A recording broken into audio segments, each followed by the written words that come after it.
Hello, welcome to Soulprint Intuitive Tarot.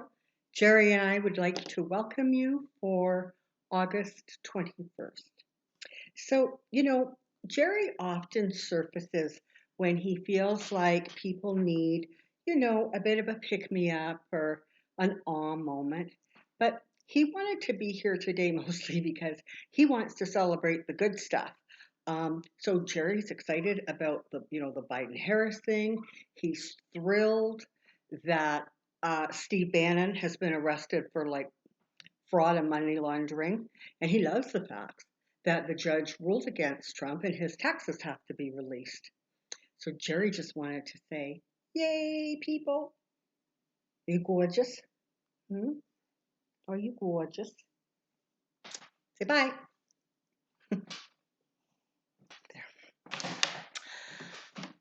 So, there's lots going on, right? Wow. Certainly the Democratic National Convention has absolutely really gotten under Trump's skin. He, was sort of resorting to just tweeting nonsense like a madman. The Bannon thing, that's not good.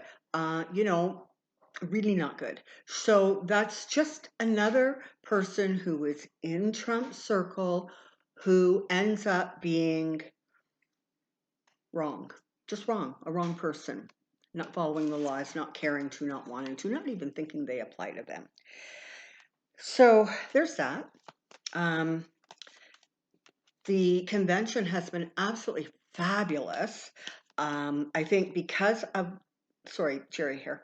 Because of the way it's formatted, I think a lot more people are paying a lot more attention to it than normally would, right? Because you've got 2 hours, right? You can sit back, watch and see what's going on, and things are moving along quickly. So it doesn't sort of feel like it's boring, right? Or it would be way more fun if you were there kind of thing. So that's been a really, really big plus. And the fact that the Republicans are not even going to be able to come close to that next week is, let me tell you, it's creating a lot of stress right now in their world. Sorry about that. And then the tax thing, right? So this is the thing about the tax thing. It's not going to come out before the election. It's not. But the whole tax situation is far more about dealing with his sort of greedy backhand after he's out of office, after he, doesn't frankly have the protection afforded the president. So I just want to take a wee little quick look at a couple of things today. So I want to take a look at the Bannon situation and see what the story is there. So let's start with good old Steve Bannon. And now he's not the only one. I think he was indicted with another 3 or 4 other people. So, all right, come on down. I have a question. Okay. So, how about Bannon legal issues? Bannon legal issues. Bannon legal issues.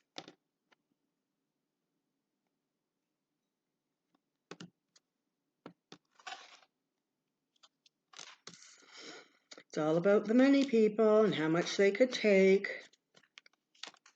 how much they could, partner with people, how much they could use the White House and the connections to the White House or to Trump for their own personal piggy banks. This wasn't an accident. This, of course, wasn't like an oops of the bookkeeping. This was intentional, right? That money was coming in by all of those people who were truly terrified of what would happen to America if there wasn't this ridiculous wall built. And they played on that fear. And so that's where the money came from. This is a problem. This is going to be a big problem for him. In fact, the partnerships that he has created It really does look like it's going to create a wee bit of a turn of fortunes for him, if you will. The law is coming after him, and it's not he's not going to be treated favorably. And the thing is he is not a close enough he's not part of that really tight inner circle of Trump. So I don't even see him getting any particular support or cover from Trump. I don't know. Could this be another coffee boy? Who knows? So, the worry's starting to set in. And this is the thing, this is kind of what's interesting. Not only is Bannon kind of really upset and worried about what's going on right now and the predicament he is in right in this moment, but he is also concerned about stuff that maybe has not yet been unearthed or released. Stuff from before. So I don't know, it's before part of when he was part of the Trump campaign. I'm sure it is. Maybe it's before that. But definitely there's this energy of stuff from the past that frankly hasn't yet seen the light of day. And that honestly is only going to create more of that worry and anxiety.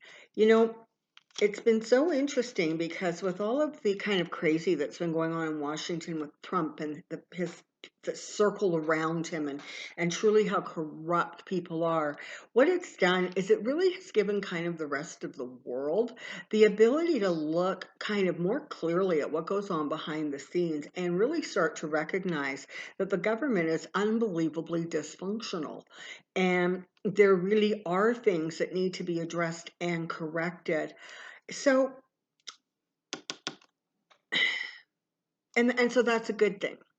And if it took the Steve Bannons and the Michael Flynns, et cetera, Roger Stones, to show us that, well, so be it. We now have clarity of exactly how corrupt things can get and frankly how deep the corruption can go.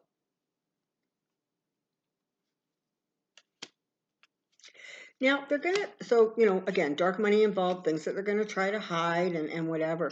It's interesting because I'm not getting, I gotta tell you, I'm not getting like really terrible um, cards here for him. Now, is it possible that, I mean, he's gonna take a hit, but it just doesn't feel like at this point in time, he's going to take a really hard hit, but he's definitely gonna take a hit. This is like a white collar crime, and this isn't going to fly so well.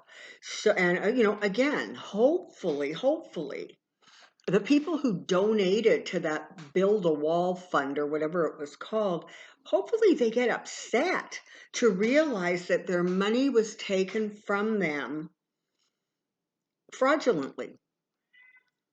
And maybe if that happens, maybe they might just start to look around at the company Bannon keeps and the company Trump keeps. Not a lot of them, but there might be a few who go, you know what, really, like I contributed to this because that's what I wanted or, thought was a value or worthy in my opinion. And so, yeah, you've just taken it and put it in your own pocket.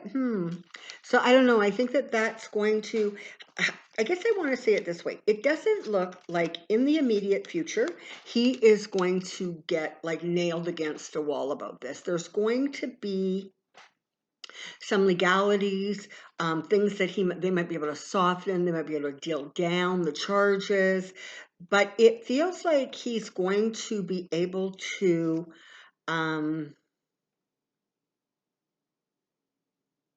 it just doesn't, there's no cards here indicating that he's going to get hit really, really hard. Although here comes, of course, one of the cards that people think of as a jail card. So for right now, the energy, this is what it feels like. It feels like, okay, you know what? They got me. They nailed my butt. Maybe the best thing for me to do is just take a plea so that they stop looking for other stuff. Is he going to do that? I'm not sure yet. You know, in some ways, it almost feels a little too early to be reading on this, simply because the energies just show up in the air right now, and things haven't settled in any sort of a specific direction. I mean, it makes you wonder if just being arrested and taken into police custody might not be enough to shake this guy up. I don't know enough about him, and frankly don't care to find out more about him, but definitely he's going to have some smarts around him. He's going to have some support trying to, you know, soften this, you know, however they want to spin it or manipulate it. So for right now, it looks like there is concern. He's definitely concerned and worried about how this might end and where he might end up. But for right now, it looks as if he may, again, not escape, but he may definitely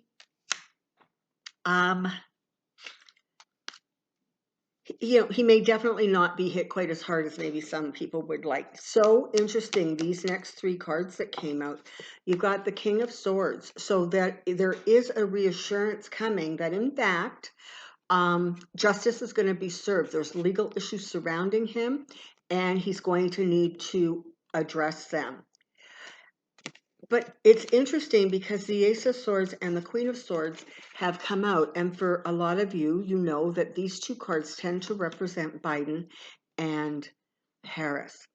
So very interesting that they're popping up here. I mean, is it that when things actually sort of go to court, right? When this really actually starts to unfold, that they are going to be in office, and that is very much going to color how Bannon's behavior is viewed, and not for the better. Make no mistake. Yeah. You know what? This is the thing, okay? He's in trouble, all right? He knows he's in trouble, and it just feels like for right now, either he is unaware of how much trouble he is in for some reason, or he's concerned that if they found out more stuff, it could be even worse for him. And there's definitely some stuff in the background that he doesn't want to come out. And so, you know, is it possible that he may very well, you know, try to figure out a way to sort of stop this thing from rolling forward? It looks like it is. So we'll see. I don't see Trump stepping in any significant way. I mean, he'll rant, he'll rave, he'll complain to the people. You know, he'll yak in front of the helicopters and stuff. But when it comes right down to it, Bannon is not going to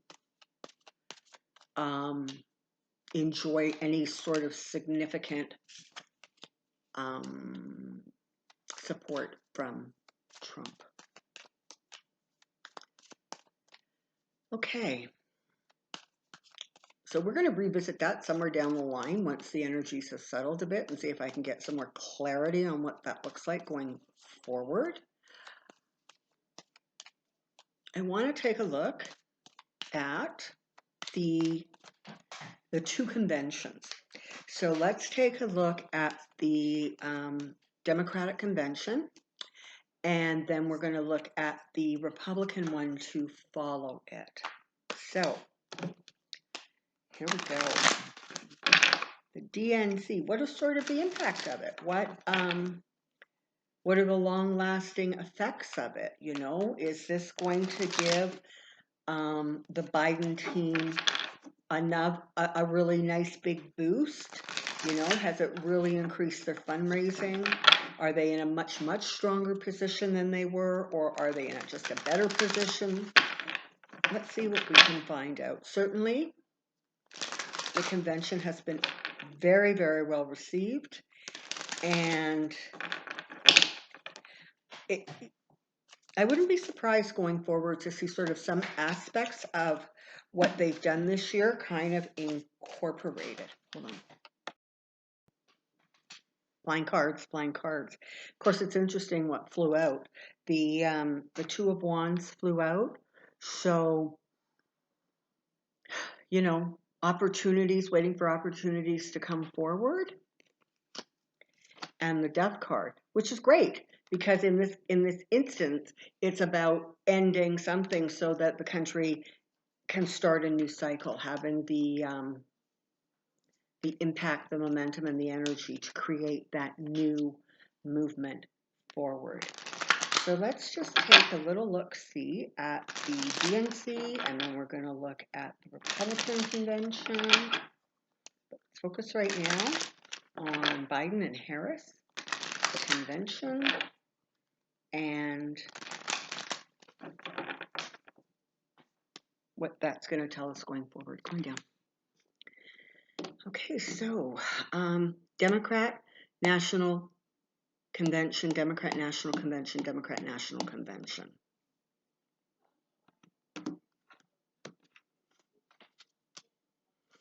It's going to bear a lot of fruit.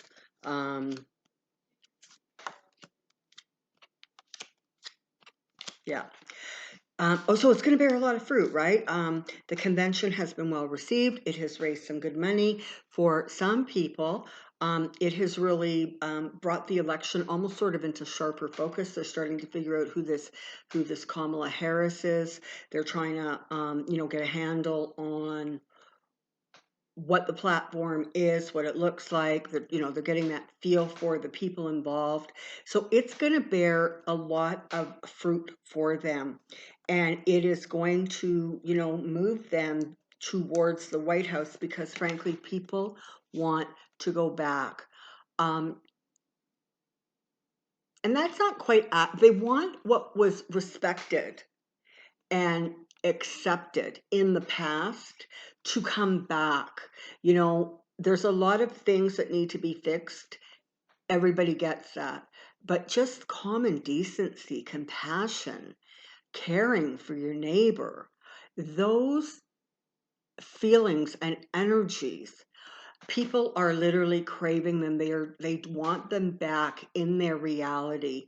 And so that energy that they sort of share with people when they're interacting, when they're talking, when you see them on television, it is those feelings and those emotions. And so it's very, very attractive to people who frankly are just sick and tired of the chaos. This team is going to work very, very effectively. And frankly, the slings and arrows, the shots, the messaging that they wanted to get out over those 4 days has been very, very effective. And again, not only can Trump not figure out, but apparently neither can his re-election committee figure out how to actually push back against this team. They just don't. They can't land the punch. They can't settle on anything, and that's because honestly,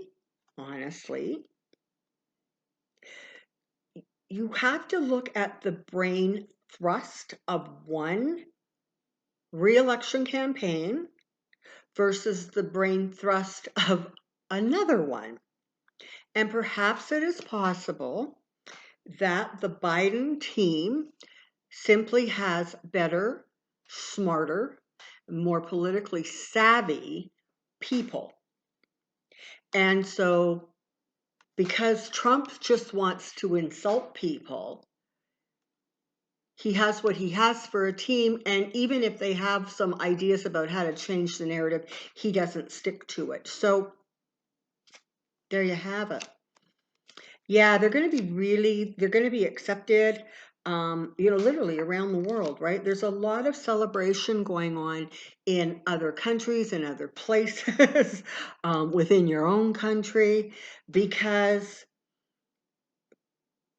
people are actually starting to absorb the energy and recognize the reality that change that is so desperately, frankly, needed and desired is actually, it's starting to look, again, for people who are not like following this, continually, they're starting to get the message and the energy that this is a team that is going to correct course. This is the combination, president, vice president, that is going to get us over, get you over that sort of political quagmire mess that you are in right now and move forward. So the excitement around this team, honestly, is just going to continue to build. And people are you're going to see more and more people who are, I almost want to say getting annoyed, or they will get annoyed as the attacks ramp up or continue. The dirtier the Republicans play, the more firmly they are going to get pushed back against. But so what happens is they end up looking even smaller and more pathetic because they don't have anything to say that isn't insulting and ridiculous and gaslighting. And so more and more people, again, are starting to pay attention, and this is not, they have nothing to offer. And the nastier they get, the more badly it reflects on them. So,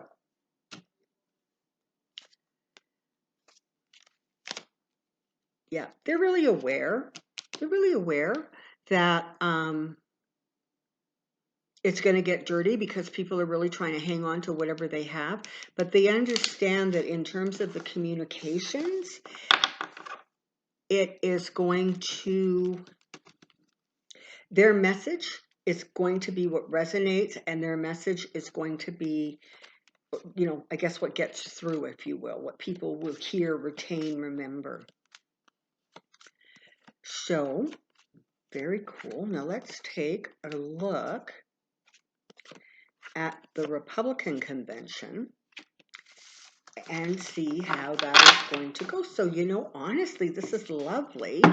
Trump has basically accepted the endorsement of QAnon. So that, because they like him. They like him, they like him. So it's just like David Duke. He likes me, so I like him. And so whatever he does or says is absolutely fine because he likes me. Well, so does QAnon like him. And he clearly does not know what QAnon is, what it represents, or what it stands for. All he knows is he sees his signs and they like him. And if they can create sort of more chaos or more fear or more agitation, he is all about that, okay? He's really good with that. And there are the Republicans. Not bad enough that there have been people sort of voted in for the party who are going to be running in this coming election who are staunch QAnon supporters. So honestly, this is what, you know, Republicans are grappling with, and it's not sitting well by and large, okay? It's not. I mean, you have people who are politically savvy, and they can understand the ramifications of this. Trump doesn't, and he doesn't care. So that's how that works out. Alrighty. RNC. Let's take a look at what the RNC convention is going to look like. What oops. Wow, these cards are just everywhere today. Hang on. I'm sorry. It's like they just. Okay. All right. So let's take a look, as I was saying, at the Republican National Convention and see what that is going to look like and what kind of impact or effect that is going to have.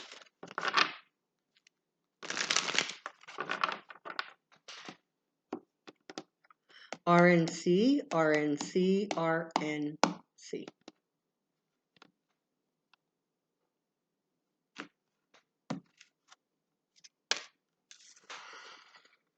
Okay. And I am aware that there's people out there saying, at the last minute they're going to stick Ivanka in as vice president. I don't see it. And frankly, the Republicans who still have at least one or two brain cells swishing around would not tolerate it. So they already recognize they're the laughing stock of the world. The last thing they are going to tolerate is not only nepotism in the vice president, but honestly, having two political dummies on the ticket is frankly more than they're going to be able to swallow. So I just don't see that happening, not even kind of, sort of.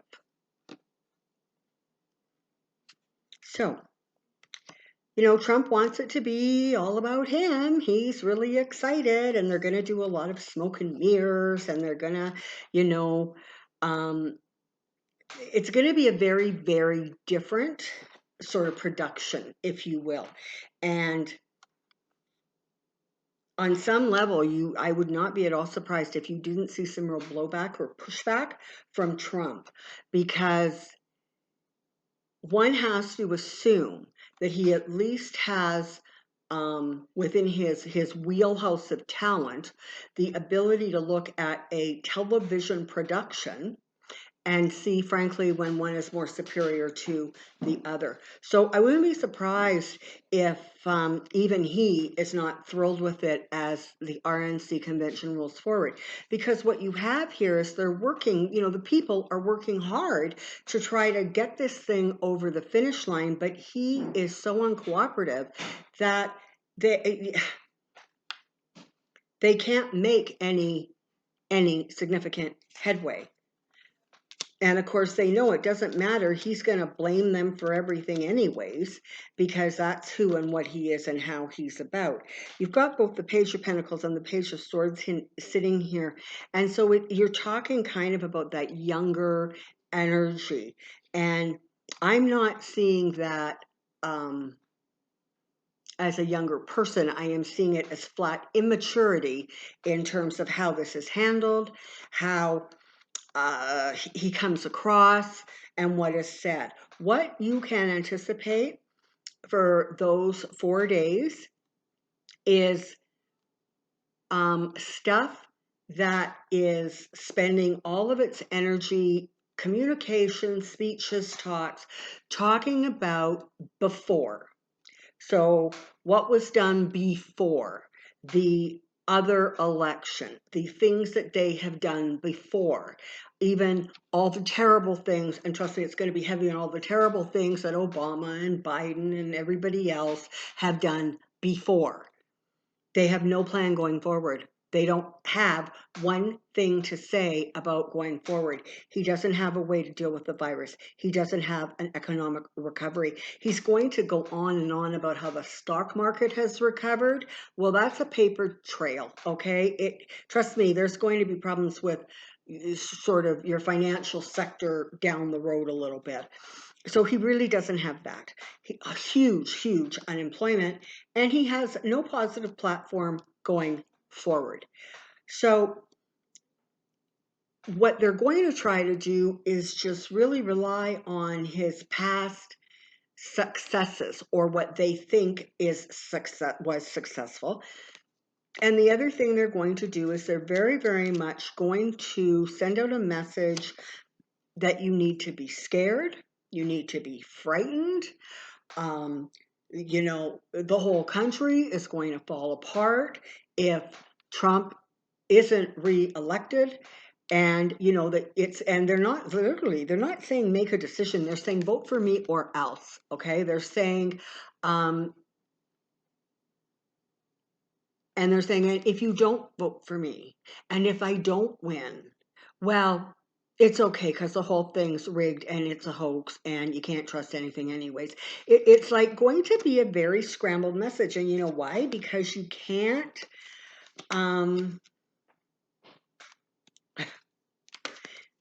you can't make sense of crazy, right? You can't calm down when it's just erratic and all over the place. There's a lot of worry behind the scenes. Let me tell you, there's a lot of concern.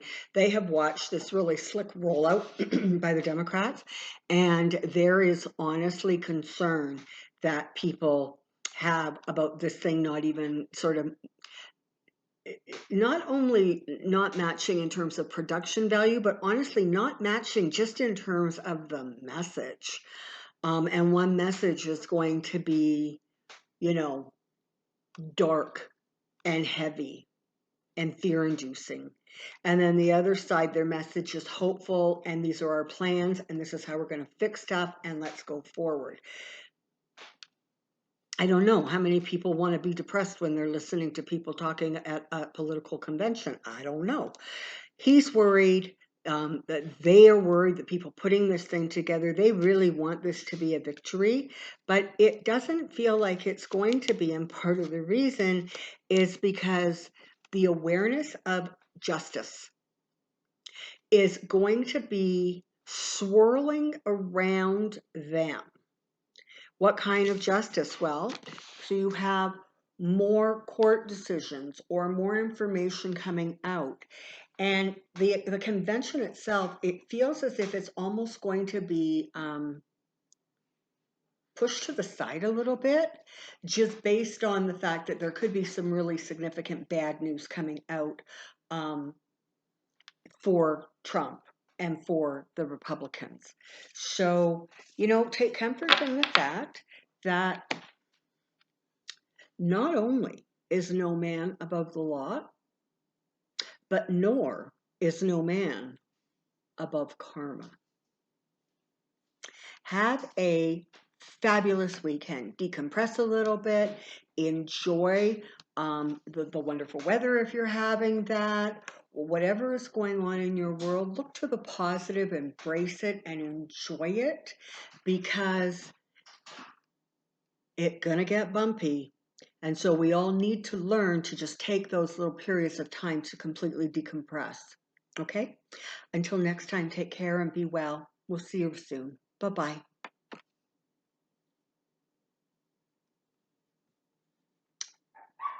Bye.